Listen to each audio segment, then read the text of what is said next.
pues bueno, ya como se presentó el día de ayer, es doctor en genética humana, investigador titular y director del Instituto de Genética Molecular del Centro Universitario de la Ciénega de la Universidad de Guadalajara.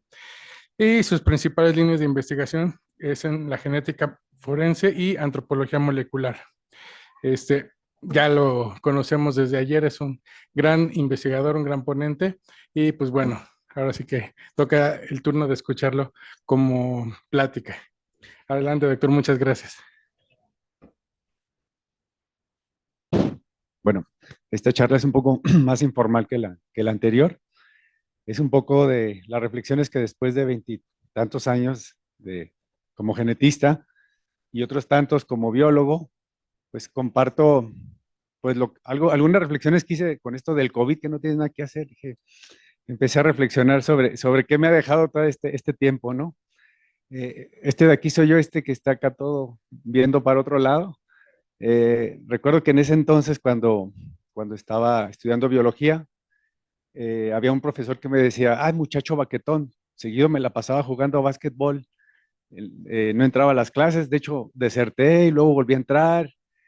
Entonces, algo que les quiero platicar, por eso está enfocado un poco más a los estudiantes de licenciatura, de posgrado, los que están estudiando esto es, digamos, parte de lo que he aprendido en este tiempo. Como ese muchacho baquetón, ya en cuanto me doctoré, tuve la fortuna de recibir un apoyo de CONACYT para formar un laboratorio de investigación en Ocotlán, Jalisco, un pueblito a una hora de Guadalajara, y pues ahí empezamos a trabajar desde ese entonces. Ese se inició en el 2001 y de ahí pues he tenido la fortuna de contar con mucho apoyo, en particular de CONACYT, entre otras instancias, donde compramos un primer secuenciador en el 2005. En el 2008 conseguí otro apoyo del COECIT-HAL, también de la Agencia Española de Cooperación Internacional para el Desarrollo, en algunos proyectos, y empezamos a condicionar mejor el equipo. Se transformó el laboratorio en un centro y luego instituto de investigación. Empezó a llegar más gente a nuestro grupo. Conseguí otro apoyo para infraestructura, bueno, de un proyecto de genómica en el 2016, todo esto de CONACYT. En el 2019, otros equipos que nos han permitido un poco avanzar. Y finalmente, en el 2020 y 2021, instauramos un laboratorio de diagnóstico de COVID en apoyo a la pandemia, donde dábamos el servicio gratuito ahí en Ocotlán, Jalisco. Entonces, bueno, creo que la principal aportación de las reflexiones que hago en esta presentación es que si ese muchacho baquetón pudo hacer algo, como dijo el doctor Lorente, el mediocre bien aprovechado, pues si yo pude hacerlo, pues yo creo que cualquiera puede hacerlo. Y creo que el único detalle que creo que para mí es importante en este desarrollo, en este proceso, es saber si está lo suficientemente motivado. Hay mucha gente que está muy apasionada por lo que hace y bueno, en mi caso creo que en gran medida fue la necesidad. Trabajé toda la licenciatura de biólogo, trabajaba como guardabosques ahí en Guadalajara, era vigilante de parque básicamente, estábamos ahí, este es en el Parque Agua Azul, desfilábamos ahí el 20 de noviembre, hacíamos a veces rapel, esto es en el centro en un desfile, pero trabajaba 6 de 7 días a la semana, 8 horas al día. Entonces, cuando termino de estudiar biología y ya me empiezan a pagar con una beca de CONACYT, entonces creo que fue la única diferencia. O sea, yo valoraba mucho que ya me pagaran por estar estudiando. Entonces, es saber que estás lo suficientemente motivado o en su caso, apasionado por lo que haces. Y saber un poco de lo que es la contribución científica que ustedes como genetistas forenses han visto un poco de esto, lo vimos ayer, lo que es la interpretación un poco en apoyo a estos procesos, el generar las frecuencias alélicas, tanto para casos forenses como casos de paternidad. Aquí están con mis hijos, y sabemos cómo se comparan los perfiles genéticos, no voy a ahondar mucho más en eso. Esto no lo vimos ayer, lo de paternidad, pero sabemos que se comparan dos hipótesis, la probabilidad de encontrar esa evidencia genética, dada la hipótesis de que sí es el padre biológico respecto a que no lo sea, y eso se transforma en una probabilidad de paternidad, o se puede transformar, y por medio de algunas fórmulas que también sé que tenemos poco tiempo, y aparte que ustedes ya lo conocen, cómo se generan estas fórmulas, pero para cada una digamos, de las combinaciones. Puede haber una fórmula diferente.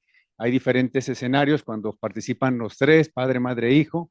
Cuando no participa la mamá, que es un escenario común en casos de paternidad, en los casos dúo, o cuando se duda de ambos, donde el planteamiento es diferente y se tienen que cambiar las fórmulas. Y sabemos que para cada uno pues va a haber un resultado diferente. Si participan el trío o el dúo, cuando no participa uno, pues disminuye el índice de paternidad o la probabilidad de paternidad. Y cuando se duda de ambos, pero se hace el match, pues nos dan casi resultados virtualmente del 100%. Entonces, la primera reflexión era, pues que yo creo que cualquiera, o sea, queriendo, cualquier persona promedio puede hacer mucho de su vida en cuanto al desarrollo académico. La segunda es tener claro el potencial de lo que estamos haciendo. De esto también hemos hablado, que fue generar diferentes tipos de estudio donde reportamos estos parámetros que vimos ayer. Estos son todos los estudios que tengo ahí como reportado. Hasta ayer lo actualicé hasta el 2024. Me ha tocado participar en varios de estos trabajos y sobre todo conocer a mucha gente muy, muy valiosa que incluso está aquí, muchos de ellos que estimo bastante. Y bueno, ha sido un proceso de mucha colaboración. La tercera reflexión, aparte de saber el aporte que estamos dando en cuanto a lo que hacemos, es tratar de diversificar. En ese sentido, sabemos que hay diferentes tipos de herencia, desde el DNA mitocondrial, el cromosoma Y o Y, el cromosoma X, además de los autosómicos, que es lo que hemos visto, ¿no? Sabemos cuál es la importancia de los STRs del cromosoma Y, que es resolver algunos casos de paternidad sin el padre, algunos casos como de violación, donde hay mezclas de ADN masculino y femenino. Con este marcador tenemos únicamente el perfil masculino, y hay kits que permiten realizar esta tarea de manera sencilla.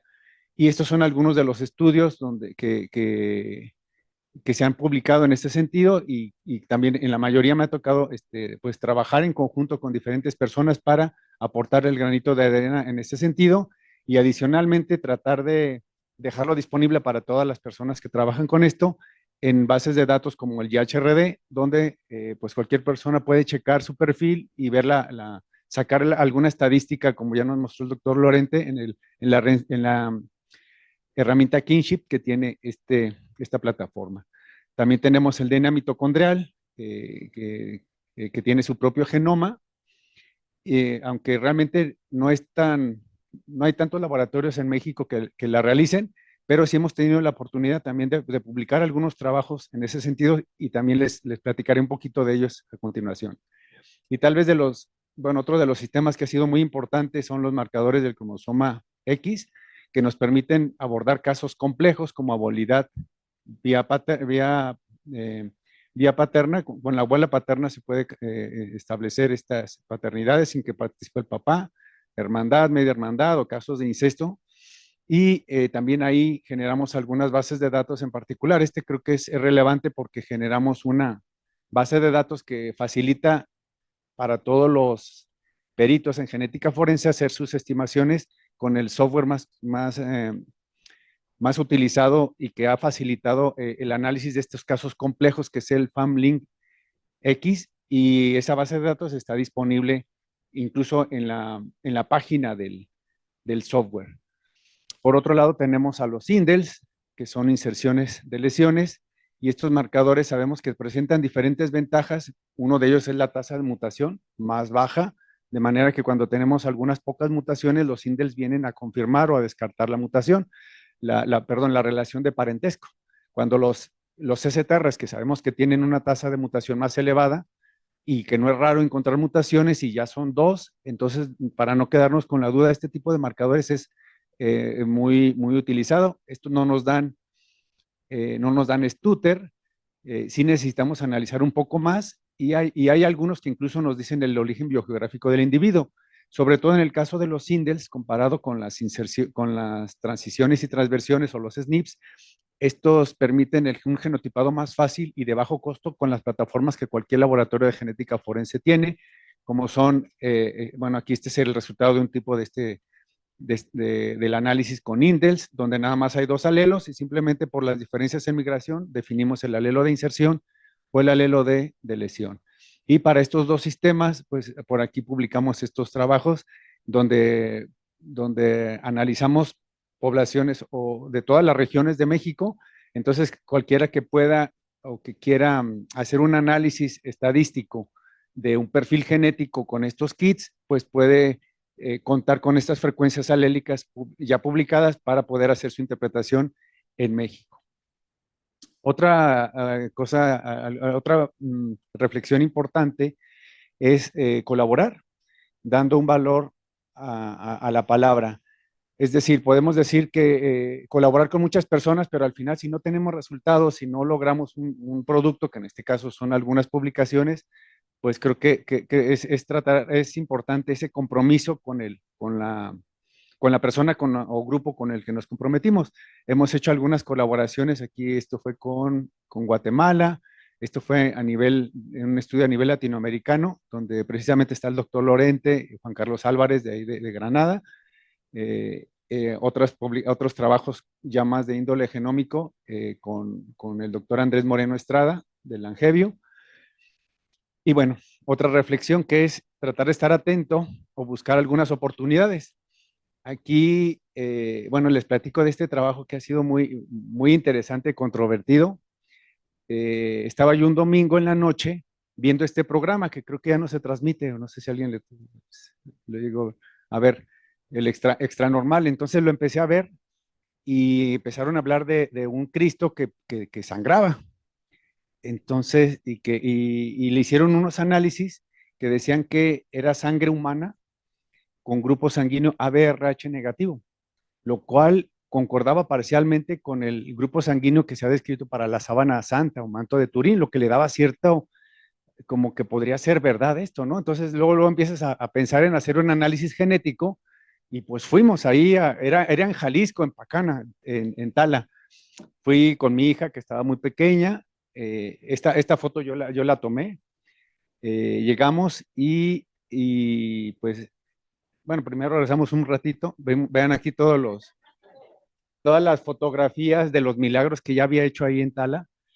Lo que era una cochera ya se había convertido en un tipo, una pequeña capillita ahí para el Cristo, y pues ahora sí que pues hablé con el Señor, no con el Señor, sino con el dueño del Cristo, para decirle a ver si me podía dar un poco de muestra para hacer un estudio genético.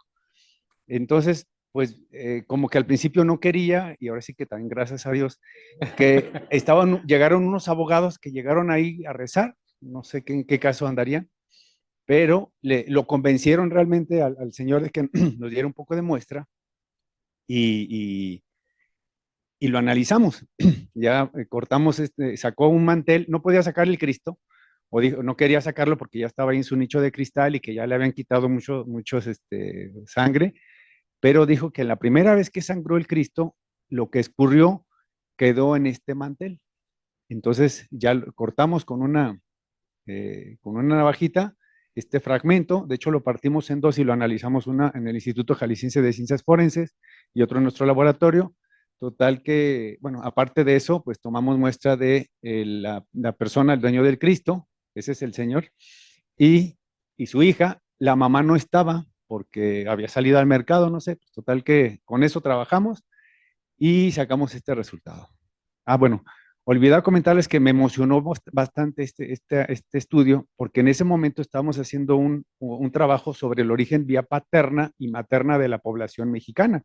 Entonces nosotros podíamos saber de esa sangre el origen vía paterna y materna, o sea, con el DNA mitocondrial, y no tendría que ser de ningún mexicano, ni europeo, ni nativo americano, tendría que ser por allá del Medio Oriente. Entonces, podríamos, o sea, era interesante porque podíamos hacer muchas cosas con eso. Pero ya llegó el resultado y entonces, pues la primera decepción, que no era Cristo, era Crista. Entonces, pues ya de ahí todo lo que yo ya había imaginado de sacar los haplogrupos del mitocondrial y cromosoma Y, pues ya ahí se perdieron. El otro detalle interesante es que la crista sangrante tenía una compatibilidad para todos los marcadores con la hija, la que tomé como referencia de la casa, lo que me decía que esta podría haber sido su mamá. De hecho, incalculamos el índice de maternidad que nos dio, con una base de datos que de ahí mismo de Jalisco, que nos dio más o menos de 3,000 3,000 millones a favor de la hipótesis de que esa era su mamá. Pues ya con eso, pues fuimos a visitarlo otra vez al señor, no al señor, sino al señor el dueño del Cristo, y ya le comenté la situación, le dije, mire, es que obtuvimos este resultado, aquí pues no sé si hubo alguna confusión. Él estaba ahí, cultivaba Jamaica y así como que, oiga, pero es que el otro estudio ya me había dicho que sí, el del grupo, el del análisis clínico de un laboratorio local, ese estudio ya me había dicho que sí era. Le digo, no, pero es que este estudio es más profundo y pues aquí parece que esa mancha era de su esposa. Total, que pues ya así quedó. Le compré 2 bolsitas de Jamaica y ya me regresé a mi casa. Pero sí hice un reporte que publiqué en esta revista sobre ese hallazgo, que incluso el editor yo lo vi interesado, porque como había reportes en periódicos, incluso en YouTube de este detalle, o sea, se podía verificar que esto era un caso verídico. Y bueno, tanto en el reporte como cuando lo platico, pues aclaro que no, yo realmente no analicé al Cristo, analicé una muestra que estaba ahí y la señora vivía ahí, entonces fácilmente puede ser una contaminación, no es por evidenciar a la mamá, o sea, realmente se pudo haber confundido el dueño el dueño de la vivienda donde estaba el Cristo. El chiste es, el aporte de este trabajo básicamente es que la genética puede ayudar a resolver estos casos digamos, de casos de milagros, ¿no? Pueden dar su aporte. Entonces, esa era la reflexión aquí, tratar de aprovechar alguna de estas cosas que nos da la vida, ¿no? Por otro lado, es tratar de sacar el máximo provecho o conocimiento sobre lo que estemos generando. Entonces, sobre estas bases de datos que hemos estado generando durante todo este tiempo, pues hemos también abordado un poco de lo que es la antropología molecular, donde, por ejemplo, en este primer estudio, donde juntamos toda la información, ya estimamos algunas cuestiones como ancestría o mestizaje, describimos este patrón que ya se ha descrito eventualmente, y de hecho ya más o menos se conoce viendo el fenotipo de alguien de más del norte y cómo va disminuyendo hasta el color de piel, o se va aumentando un poco en algunas zonas, ¿no? Eh, Salieron cuestiones así como interesantes, como estas diferencias en cuanto a algunas muestras, como esta de México, y esta es la región central. Entonces dices, bueno, ¿cómo la región central está aquí? Si debería estar aquí cerca de México, porque de hecho se sacó de aquí. Entonces la diferencia es que esta es de muestras de una muestra poblacional de la PGR, y esta es de una universidad privada donde se hacen pruebas de paternidad, de la Universidad Panamericana. Entonces ahí la diferencia, aquí vemos que tienen el nivel de ancestría europea más grande, aunque sea de la misma región, pero el origen de las muestras es muy diferente, ¿no? Entonces, digamos que un poco confirma algunas descripciones que se han hecho sobre la ancestría y el estrato socioeconómico de las personas, ¿no? Aquí en estos trabajos, pues también se ha confirmado toda esta relación de los grupos indígenas o de cómo han aportado a los mestizos en todo el continente. Otro de los estudios que realmente es de los que me siento más orgulloso porque me costó mucho trabajo, realmente era uno de los sueños que tenía, el hacer un estudio de grupos indígenas en México con STRs. Lástima que primero se publicó ya a nivel genómico, que realmente daba mucho más información, pero bueno, pues lo hice yo y sí tengo esa satisfacción que pude hacerlo con 39 grupos indígenas. Vimos diferencias en el tamaño efectivo de población en diferentes regiones, análisis de barreras, ver algunas poblaciones que han sido más aisladas y cómo eso ha afectado tanto, bueno, efectos de cuello de botella, niveles de mestizaje, cómo cambian en diferentes regiones. Entonces fue muy, muy interesante. Este también ya se los había presentado, pero es el enfoque antropológico que le dimos a la información de los SDRs del CODIS para ver cómo estamos los mexicanos en particular respecto a otras poblaciones de Centroamérica, Sudamérica y el Caribe. Aquí todas las poblaciones mestizas mexicanas estamos en este rango, más cercanos a la parte amerindia que a la europea. Entonces, ha sido una parte de las aportaciones que hemos hecho, tanto con STRs autosómicos como STRs del cromosoma Y, donde hemos visto ese mismo patrón. Otra de las cosas que ha sido muy interesante dentro de esta actividad es el trabajo con el cromosoma Y. De hecho, el primer trabajo que me aprobó el CONACYT era con el cromosoma Y, donde hay que diferenciar la información que nos da los STRs de los marcadores bialélicos, como son transiciones transiciones, transversiones o inserciones de lesiones, porque estos tienen una tasa de mutación muy baja que los convierte en eventos evolutivos casi únicos o irrepetibles a lo largo de nuestra evolución como especie. Y estos mutan mucho más, entonces la información es muy diferente. Sobre todo estos bialélicos, quisiera enfatizar cuál sería la información o cómo podemos obtener información valiosa. Por ejemplo, si tomáramos individuos de diferentes continentes en el planeta y les analizamos marcadores bialéricos como transiciones, transversiones e inserciones de lesiones, y lo convertimos en un código de 0 a 1, tomando como 0 a una especie, a un antropoide superior. Entonces, alguien que tenga un alelo diferente al antropoide superior, como bonobo, gorila o chimpancé, se convierte en un 1. Reconstruimos la relación por medio del análisis de parsimonía, que nos dice, el principio es muy sencillo, las relaciones entre haplotipos va a involucrar el menor número de mutaciones posibles o de cambios.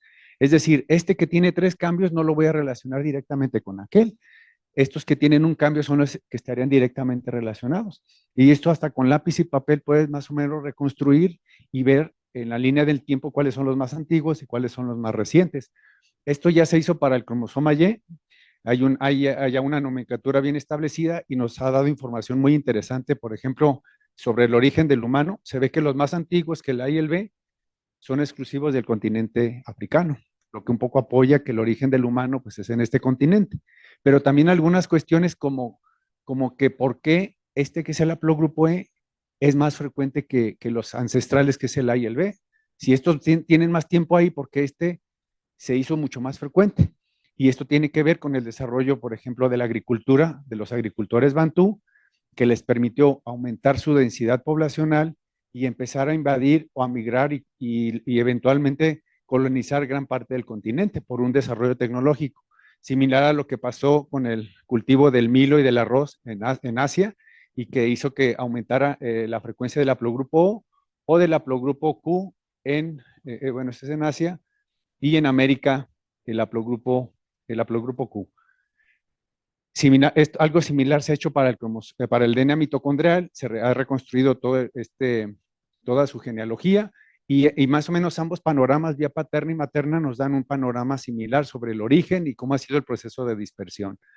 Y hicimos este trabajo con estos linajes, donde analizamos mutaciones clave del DNA mitocondrial y cromosoma Y, para ver la ancestría vía paterna y materna de la población mexicana, que les comenté que quería yo aprovechar para el estudio del Cristo sangrante, que al final no se pudo hacer. Entonces, observamos en estos, como resultados de esta investigación, cómo pues hay un gradiente para vía paterna. Se puede decir que la mayoría de nuestros abuelos tienen un origen europeo, pero hay diferencias si eres del norte, occidente, centro, sur, pero al menos es de 50% en todo el país en frecuencia.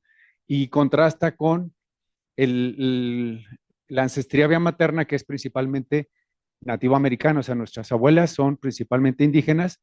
Sabemos todos que ha sido por el tipo de mestizaje que se describe como asimétrico y que caracteriza a nuestra población mestiza, porque los conquistadores no fueron mujeres, fueron varones.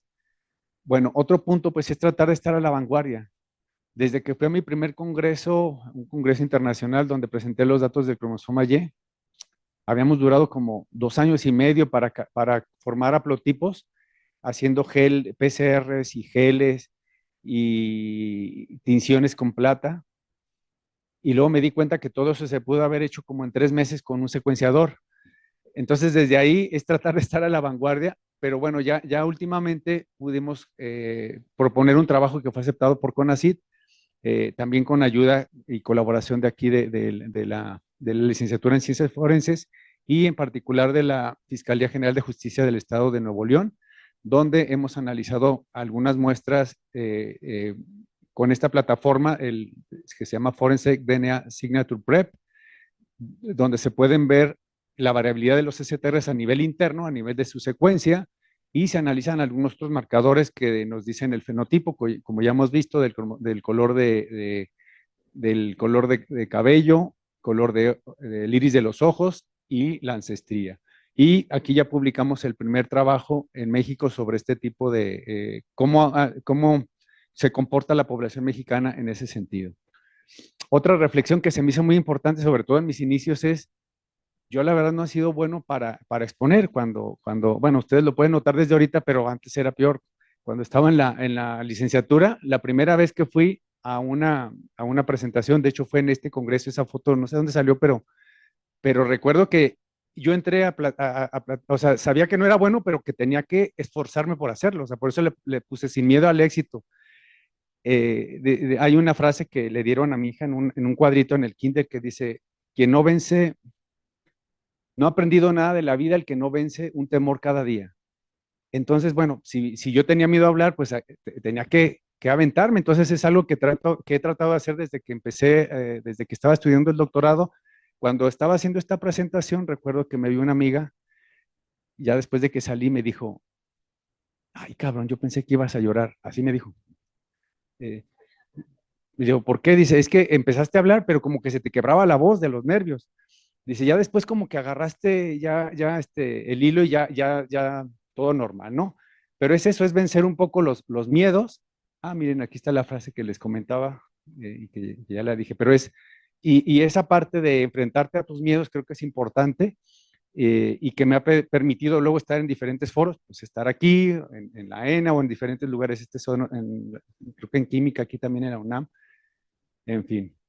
Otra cosa creo que ha sido muy importante o fundamental para todo esto es compartir lo que sabemos. Me hicieron esta entrevista en el 2002 cuando me dieron una beca para ir a un curso en Venezuela de la Universidad de las Naciones Unidas para aprender todo lo de estadística aplicada a la genética forense. Que hubiera sido anecdóticamente hubiera estado bien, ya fui a Venezuela antes de que hubiera la dictadura y ya conocí allá y aprendí algunas cosas, ¿no? Y bueno, yo ya había conocido en ese entonces al doctor Alfonso, de que estaba en PGR, Alfonso Luna, entonces le comenté, mira, pues yo fui allá, no aprendí, realmente no aprendí mucho, pero si sirve, yo puedo intentar pues compartir lo que aprendí, y literalmente no lo sabía. Yo por dentro dije, la carga hace andar al burro. No lo sé, pero cuando lo tenga que dar, pues me voy a obligar a aprenderlo. Y así fue. Entonces, en este primer curso que di, me invitaron, ahí conocí al doctor Lorente en el 2003, ellos organizaron un taller y el ingeniero Sogby me invitó y participamos ahí. Entonces eso me abrió muchas puertas porque era algo que yo notaba que los peritos eran como que estaban ávidos de eso porque no sabían ni qué onda, ¿no? Pues yo tampoco sabía, pero ya un poquito de lo que aprendí y ellos mismos pidieron un curso el siguiente año en el INACIPE, fue toda una semana donde ahí conocí también a muchos peritos y aprendí muchísimo. Recuerdo que había cosas que realmente no entendía.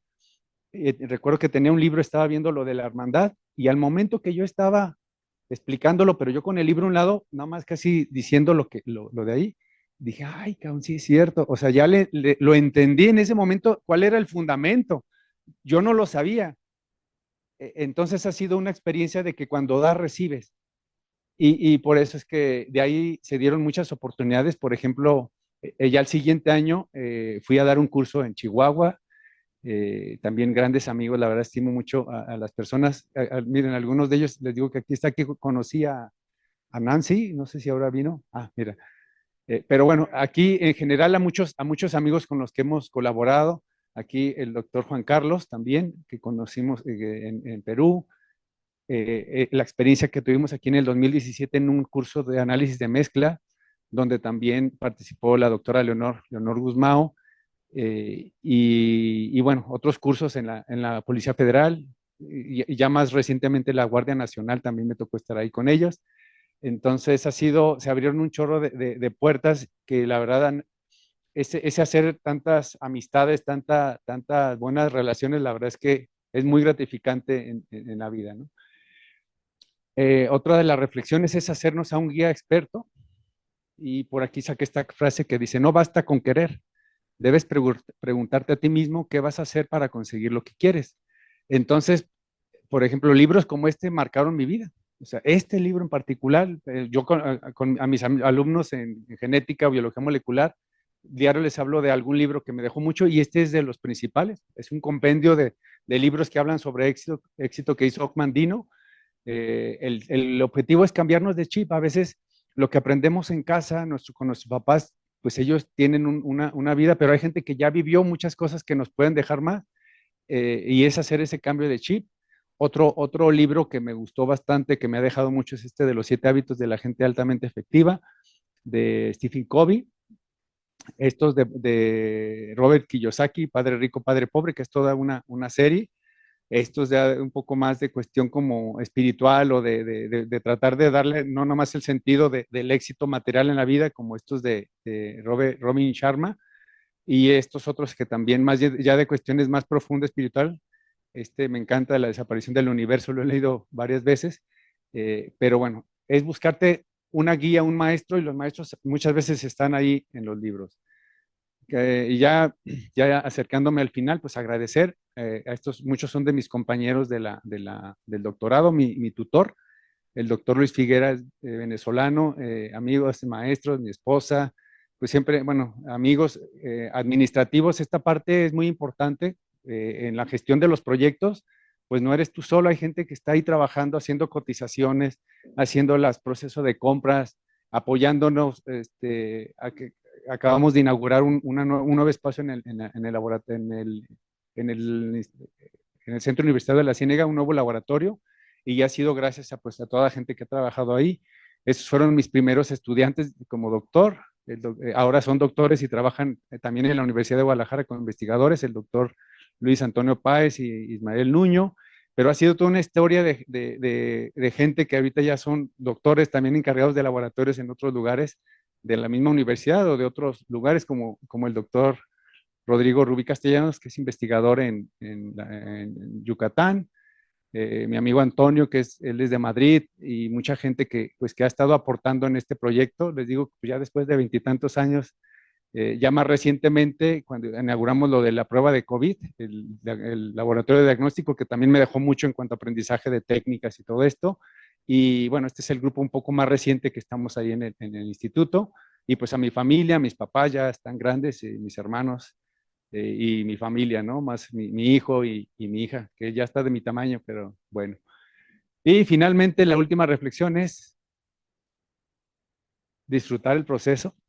O sea, no ver lo que quiero lograr, sino simplemente disfrutar el cada día, el estar aquí, simplemente como ahorita con ustedes, con la gente amistades, ¿no? Ayer nos fuimos al básquet con Mariana y Shell.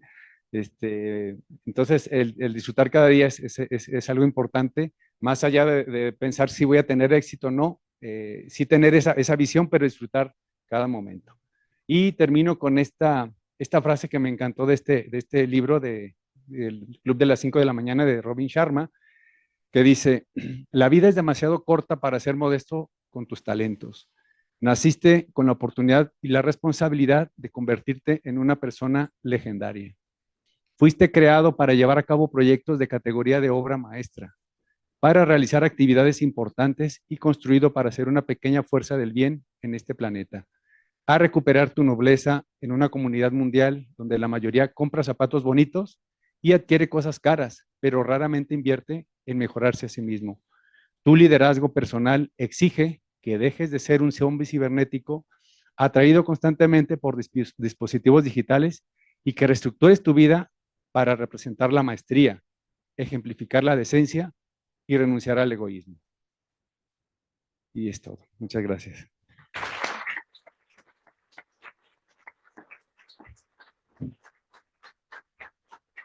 Muchísimas gracias, doctor Rangel. Tenemos tiempo para 3 minutos de preguntas. Si alguien desea preguntar, aprovechando. Jimena. Muchas gracias por la ponencia y por todas las reflexiones, me parecen muy valiosas. Una de las que más me llevo, al menos yo, creo que fue la 9 de comparte lo que sabes. Y la pregunta es, más allá de las trabas que muchas veces las revistas científicas ponen para publicar, ¿con qué obstáculos se ha encontrado en el camino de la democratización del conocimiento que va adquiriendo pues en el desarrollo de sus trabajos? La democratización del conocimiento, no sé, nunca había pensado en eso, pero creo que al menos en la Universidad de Guadalajara, durante un tiempo, el acceso a muchas revistas, sobre todo de este tipo, ha sido una limitante. Algo que he tratado de hacer en esta oportunidad que he tenido de dar algunos cursos es compartir al menos las publicaciones que yo tengo, que he accesado por medio de algunas suscripciones, y por otro lado, de las que he hecho yo mismo, ¿no? Y generar algún material que precisamente facilite ese aprendizaje, porque, digamos, el enfocarnos en hacer artículos científicos y no en divulgarlos, en hacer este tipo de trabajos donde la persona, pues, de a calle o con un conocimiento profesional básico, pero que pueda entender lo que es una prueba de ADN, más o menos qué significa un LR, un índice de paternidad. Creo que es importante. A veces no nos da el tiempo que quisiéramos, pero creo que es algo del esfuerzo que he tratado de hacer. Y en ese sentido, creo que en realidad sí hay muchas opciones para hacerlo. Una de esas opciones es, por ejemplo, la revista de expresión forense, pero en realidad hay muchas otras, como la revista de ciencias forenses de Honduras. O sea, muchos espacios que realmente están abiertos para tratar de compartir este conocimiento que para algunas personas puede ser muy complicado, y quienes ya tenemos tiempo en esto, tratar de facilitar el acceso y la comprensión de esa información a quien no es experto, ¿no? Sin gusto. Más Carlos, gracias. Buenos días, Doc. Gracias por la plática.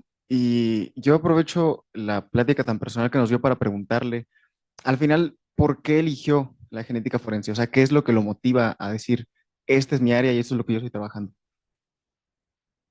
Pues mira, es que realmente yo digo que yo no caí aquí porque me gustara la genética forense. En realidad no sabía que iba a llegar, ni siquiera cuando yo entré a un doctorado en genética, yo pensaba que iba a trabajar en una industria, no me veía ni como científico. Pero ya cuando estaba ahí en la maestría, ya vi como que el perfil de alguien que estuvo en una maestría es la investigación y eventualmente hacer un doctorado. Y más bien tuve la fortuna de que lo que hice me gustó. Me dieron un proyecto que me gustó. Ya me habían dado un proyecto de esferocitosis hereditaria, no sé si alguien conozca. Nada, y realmente me aburría mucho. Entonces llegó mi director de tesis y me dio un proyecto que me gustó, o sea, básicamente que era la genética, un proyecto fue creo que el primer estudio publicado de STRs autosómicos en México, y creo que recuerdo que presenté y me decía, no, oí que alguien, o supe que alguien comentó, no, es que este chavo, no, o sea, yo no sabe ni qué quiere, ni qué está haciendo. Y realmente en ese momento, la primera vez que lo presenté, no sabía cuál era la importancia bien de las frecuencias alélicas ni todo esto, ¿no? Entonces realmente fue de que encontré algo que me gustó, que me apasionó, pero no puedo decir que fue algo que yo fui buscando, ¿no? Ustedes ya ahorita ya como que es más fácil que conozcan, que sepan la importancia, más por la crisis forense que tenemos en México, y que puedas saber que puedes aportar algo. En su momento, la verdad, no fue así. Fue un proyecto que me ofrecieron y que me gustó y que gracias a Dios me apasionó, pero no fue algo que yo buscara. Esa es la realidad. Ujú. Pues bueno, le agradecemos mucho, doctor Rangel. Le hago entrega de su constancia